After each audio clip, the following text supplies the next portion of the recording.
ये वायदे के नंबरदार चौकीदार को नहीं कर रहे हैं, पूरी जनता को खराब कर रहे हैं। इसमें कोई दो राय बात नहीं है, ये मैं हकीकत से बोल रहा हूँ।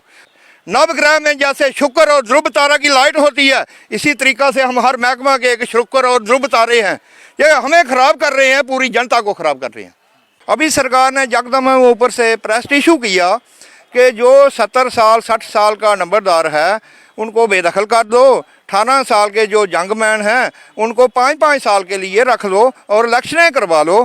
हाल ही में सरकार ने एक नोटिफिकेशन निकाली थी जिसमें जितने भी एग्जिस्टिंग लंबरदार हैं और चौकीदार हैं उनको हटाया गया है और नए जो लंबरदार चौकीदार हैं उनकी नॉमिनेशन की प्रोसेस शुरू कर दी है।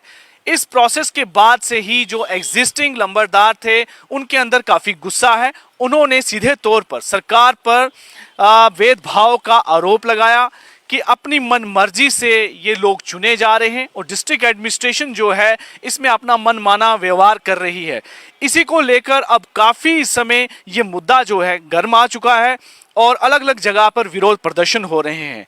आखिर ये पूरा मामला क्या है, इसको जानते हैं। हम खुद लंबरदार यहाँ पे हमारे साथ मौजूद हैं। बलवंत सिंह जी हैं, कटरा से हैं और लंबरदार हैं, इनसे जानते हैं जी पूरी मामला बताएं। आखिर ये क्या मामला हुआ कि आप लोगों को जो है हटाया इन्होंने? देखो सर, ये मुख्तर यही बात है, मैं माता बाबे वाली के चरणों में खड़ा हूँ, झूठ मैं बिल्कुल नहीं बोलता हूँ। माता वैष्णो देवी का भी मुझे यही संस्कार मिला है कि सच्चाई पे चलो। हम सच्चाई से काम कर रहे हैं। सभी नंबरदारों चौकीदारों की कारकर्दगी मैं खुद भी देखता रहता हूँ कि कैसा कर रहे हैं, तो अभी तक अच्छा ही चल रहा है। 170 साल से नहीं, अरसा 500 साल से नंबरदारी व चौकीदारी का ये खिताब चलता आया कि अपने अपने गाँव को, अपने अपने शहर को अच्छे तरीके से चलाओ। हम अपनी जिम्मेवारियाँ पूरी निभा रहे हैं।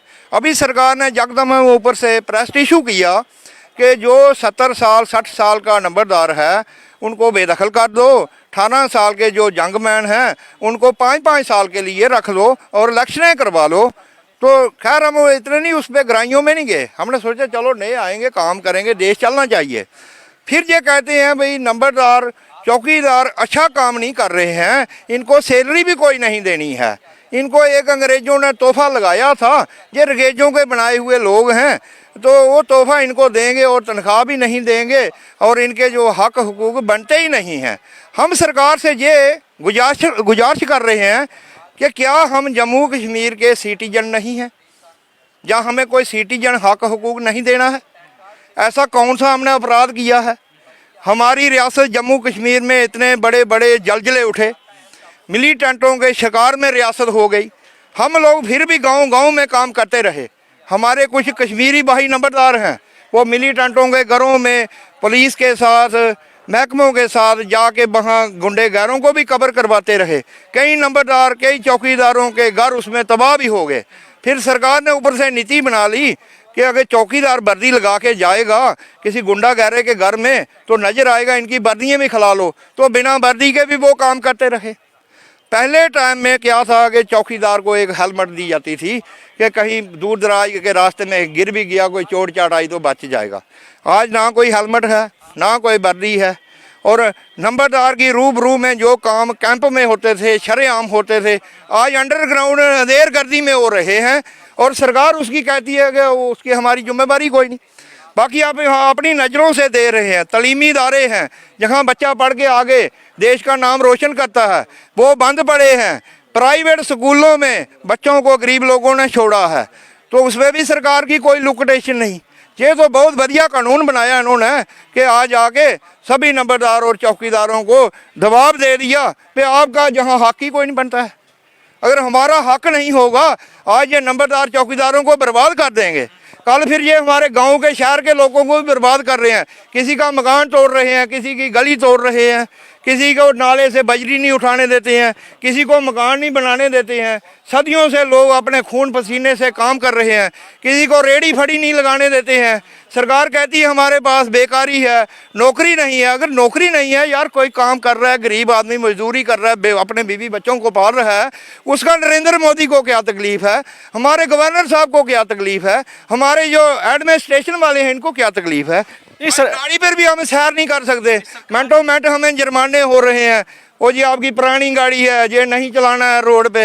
हम नई कहाँ से खरीदें, इतना कौन सा गरीब लोगों के पास पैसा है। लेकिन सरकार कहती है कि हर कोई जो पुरानी व्यवस्थाएं बनी हैं उसमें बदलाव लाना जो है ज़रूरी है, उसमें नयापन लाना ज़रूरी है, क्योंकि पहले ज़माने में और आज के ज़माने में बहुत सारी चीज़ें बदली हैं, जिसके चलते ही सरकार ने ये कहा कि हम इसलिए ये ऐसा फैसला ले रहे हैं। आप क्या कहेंगे? देखो, बदलाव ऐसा भी नहीं लाना चाहिए। अगर ज़्यादा बदलाव लाना, फिर इनको बोलो एक ऐसा ही टीका बना लो जैसे पहले इन्होंने डोज दिया था, भाई वो कोरोना दूर हो जाएगा, बीमारी दूर हो जाएगी। तो देश में ऐसी बीमारी फैला दो, सबको ख़त्म ही कर दो, ख़त्म ही कर दो। 100 रुपया लीटर पानी है, 50 रुपये मजदूरी उसको दे रहे हैं चौकीदार को, फिर गाँव दिए हैं 2 चलाने के लिए। 100 रुपया लीटर जम्मू में पानी है, क्या पानी भी ख़त्म हो गया? इतने बड़े दरिया हमारे जा रहे हैं तो पानी कीमत से बिक रहा है। हम तो बाहर भी नहीं जा सकते, दिल्ली में जाएंगे, बम्बे में जाएंगे, वो लोग भी कहेंगे ये पानी बेचने वाले लोग जम्मू के आगे। और बाहर हम जाते हैं, फ्री पानी मिलता है। हमारी 32 धर्मशालाएं जम्मू में चलती थी, आज वो बंद पड़ी हैं। वो गरीब बूढ़े फ्री में पिला रहे हैं। इन्होंने व्यापार के कारखाने लगा दिए हैं सरकारी जगहों पे। जो हमारे हुक्मरान हैं उनके कारखाने चल रहे हैं, उनको कोई नहीं तोड़ रहा है। जो गरीब का मकान है वो भी तोड़ दिया।